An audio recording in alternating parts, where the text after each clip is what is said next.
తెలంగాణ రాష్ట్రంలో ప్రభుత్వ సలహాదారుల మూలంగా కోట్ల రూపాయల ప్రజాధనం నీళ్లప్రాయంగా ఖర్చవుతోందన్న విమర్శలు వెల్లువెత్తుతున్నాయి. గతంలో దాదాపు 10 ఏళ్ల పాటు పాలించిన కేసీఆర్ ఇష్టానుసారంగా తొలిసారి పార్లమెంటరీ కార్యదర్శుల్ని నియమించారు. ఈ నియామకాల్ని హైకోర్టు రద్దు చేయడంతో మరో రూపంలో సలహాదారుల వ్యవస్థను తీసుకొచ్చారు.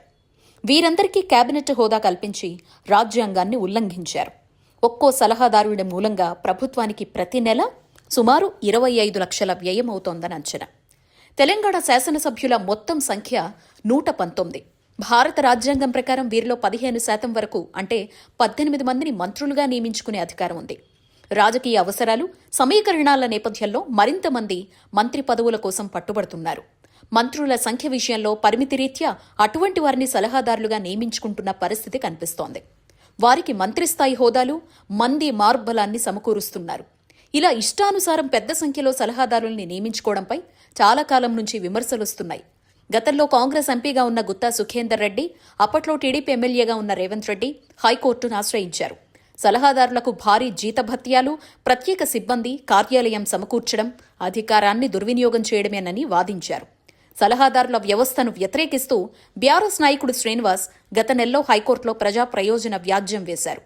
కాంగ్రెస్ అధికారంలోకి వచ్చిన తర్వాత ముఖ్యమంత్రిగా పదవీ బాధ్యతలు స్వీకరించిన రేవంత్ రెడ్డి కూడా మాజీ సీఎం కె చంద్రశేఖరరావు బాటలోనే నడుస్తున్నారు అనే ఆరోపణలు వినిపిస్తున్నాయి.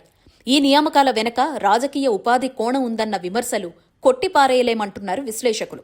ఎన్నికల్లో టిక్కెట్లు దక్కని వారికి, పార్టీ కోసం కష్టపడ్డ సానుభూతిపరులకు, మంత్రివర్గంలో చోటు లభించని వారికి సలహాదారు పదవులివ్వడం ఆనవాయితీగా మార్చుకున్నారు అని వారు చెబుతున్నారు. రాష్ట్రం పూర్తిగా ఆర్థిక సంక్షోభంలో కూరుకుపోయింది. స్వయాన ముఖ్యమంత్రి ఈ విషయాన్ని పదే పదే చెబుతూ వస్తున్నారు.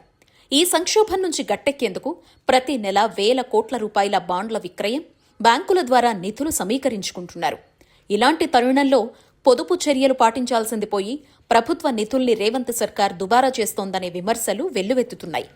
కేసీఆర్ ప్రభుత్వ హయాంలో పార్లమెంటరీ సెక్రటరీలు, సలహాదారుల వ్యవస్థల్ని తీవ్రంగా వ్యతిరేకిస్తూ హైకోర్టును ఆశ్రయించిన రేవంత్ రెడ్డి ఇప్పుడు ముఖ్యమంత్రి అయిన తర్వాత పాత సర్కార్ విధానాన్నే పాటిస్తున్నారు అని ప్రజలు చర్చించుకుంటున్నారు.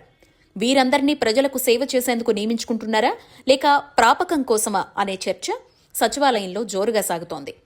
ప్రస్తుతం రేవంత్ రెడ్డి ప్రభుత్వంలో కె కేశవరావు ప్రజా వ్యవహారాల సలహాదారుగా ఉన్నారు. పోచారం శ్రీనివాస్ రెడ్డి, పి సుదర్శన్ రెడ్డి సలహాదారులుగా వ్యవహరిస్తున్నారు. కె ప్రేమ్సాగర్ రావు టీజీ పౌర సరఫరాల కార్పొరేషన్ చైర్మన్ పదవిలో ఉన్నారు. డాక్టర్ జి చిన్నారెడ్డి తెలంగాణ ప్రణాళికా సంఘం ఉపాధ్యక్షుడిగా వ్యవహరిస్తున్నారు. వేం నరేందర్ రెడ్డి ప్రజా వ్యవహారాలు, Mohammed Ali Shabbir SC ST BC మైనారిటీల సంక్షేమం, హర్కర్ Venugopala Rao protocol public relations, AP retired IAS అధికారి ఆదిత్యనాథ్ దాస్ జలవనరులు, నీటిపారుదల, ఏపీ జితేందర్ రెడ్డి కూడా క్రీడా వ్యవహారాలు, ఎంపీ మల్లు రవి ఢిల్లీలో ప్రత్యేక ప్రతినిధిగా, కె పెంటారెడ్డి ఎత్తిపోతల పథకాల సలహాదారులుగా పనిచేస్తున్నారు. ఇవి కాకుండా పలు కార్పొరేషన్ల చైర్మన్లకు కూడా మంత్రి హోదా కల్పించారు. భారత రాజ్యాంగంలో ఆర్టికల్ 164(1)A ప్రకారం మంత్రివర్గంలో లేని వ్యక్తులకు మంత్రి హోదా ఇవ్వడం ఉల్లంఘనే అవుతుంది. శాసనసభలో సభ్యుల సంఖ్య ప్రకారం 15% వరకు అంటే 18 మందిని మంత్రి పదవిలో తీసుకునే అవకాశం ఉంది. వీరిని మంత్రివర్గంలోకి తీసుకునే అవకాశం లేకపోవడంతో సలహాదారులుగా నియమించుకొని మంత్రికిచ్చే సౌకర్యాలు, ప్రోటోకాల్, జీతభత్యాలు ఇస్తూ ఉండటం గమనార్హం. కేసీఆర్ రాగానే పార్లమెంటరీ సెక్రటరీల వ్యవస్థకు శ్రీకారం చుట్టారు. తెలంగాణ రాష్ట్ర ఆవిర్భావం తర్వాత బీఆర్ఎస్ ప్రభుత్వం గద్దెనెక్కింది. ఆ సమయంలో పార్లమెంటు సెక్రటరీల నియామకం కోసం తెలంగాణ ప్రభుత్వం ఏప్రిల్ 23, 2015న గెజిట్ నోటిఫికేషన్ జారీ చేసింది. 2014 డిసెంబర్ నెలలో కేసీఆర్ అధ్యక్షతన జరిగిన మంత్రివర్గ సమావేశంలో పార్లమెంటరీ సెక్రటరీల నియామకం కోసం తీర్మానం చేశారు. ఈ మేరకు ఎమ్మెల్యేలు దాస్యం వినయ్ భాస్కర్ సీఎం కార్యాలయం, జలగం వెంకట్రావు సీఎం కార్యాలయం, వి శ్రీనివాస్ గౌడ్ రెవెన్యూ, గ్యాదరి కిషోర్ కుమార్ వైద్యం, ఆరోగ్యం, Odithela Satish Kumar parliamentary సెక్రటరీలకు cabinet rank ఇవ్వడాన్ని MP Gutta Sukhender Reddy, MLA Revanth Reddy హైకోర్టులో సవాల్ చేయగా నియామకాలు చెల్లవంటూ ఆదేశాలొచ్చాయి. ఆ తర్వాత కేసీఆర్ ప్రభుత్వం రూటు మార్చింది. వారి స్థానంలో సలహాదారుల వ్యవస్థను తీసుకొచ్చింది. వారందరికీ మంత్రి హోదా కల్పించి సకల సౌకర్యాలు ఇచ్చింది. ఇష్టానుసారంగా కేసీఆర్ సలహాదారుల నియామకం చేశారు అని బీఆర్ఎస్ హయాంలో మాజీ ప్రభుత్వ ప్రధాన కార్యదర్శులు రాజీవ్ శర్మ, ఎస్కే జోషి, సోమేష్ కుమార్ ప్రధాన సలహాదారులుగా వ్యవహరించారు. మాజీ DGP Anurag Sharma police department సలహాదారుగా రిటైర్డ్ ఐపీఎస్ అధికారి ఏకే ఖాన్, మైనార్టీ సంక్షేమం సలహాదారుగా రిటైర్డ్ ఐఏఎస్ అధికారి ఈ నియామకాల్ని వ్యతిరేకిస్తూ 2015లో అప్పటి కాంగ్రెస్ ఎంపీ గుత్తా సుఖేందర్ రెడ్డి హైకోర్టులో ప్రజా ప్రయోజన వ్యాజ్యం దాఖలు చేశారు. రాష్ట్ర ప్రభుత్వం ఇష్టానుసారంగా పలువురికి సలహాదారుల రూపంలో కేబినెట్ ర్యాంకు పదవుల పందేరం చేసిందని తన పిటిషన్లో ఫిర్యాదు చేశారు.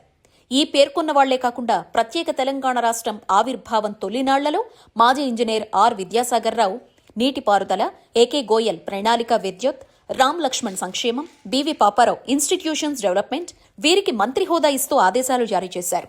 రాజీవ్ శర్మ, అనురాగ్ శర్మ, సోమేష్ కుమార్ ఇలా పదవి నుంచి రిటైర్మెంట్ కావడం, ఆ మరుసటి రోజే కేసీఆర్ వారిని సలహాదారులుగా నియమించారు. రిటైర్డ్ అఖిల భారత సర్వీస్ అధికారులు రాజకీయ నాయకుల్ని సలహాదారులుగా నియమించడం మూలంగా ప్రతి నెల ఒక్కొక్కరిపై 25 లక్షల వరకు వ్యయం చేస్తున్నట్లుగా ఆర్థిక శాఖ అధికారులు అంటున్నారు. వారికి వేతనాలతో పాటు అలవెన్స్లు, వ్యక్తిగత సిబ్బంది, కార్యాలయ నిర్వహణ కోసం 25 లక్షలు వెచ్చించాల్సి వస్తోంది. అసలే రాష్ట్రం తీవ్ర ఆర్థిక సంక్షోభంలో కొట్టుమిట్టాడుతున్న సమయంలో రాజకీయ పునరావాసాల కోసమో ప్రాపకం కోసమో సలహాదారుల పేరుతో ప్రభుత్వ ఖజానాపై అదనపు భారం మోపడం సరికాదని విశ్లేషకులు అంటున్నారు.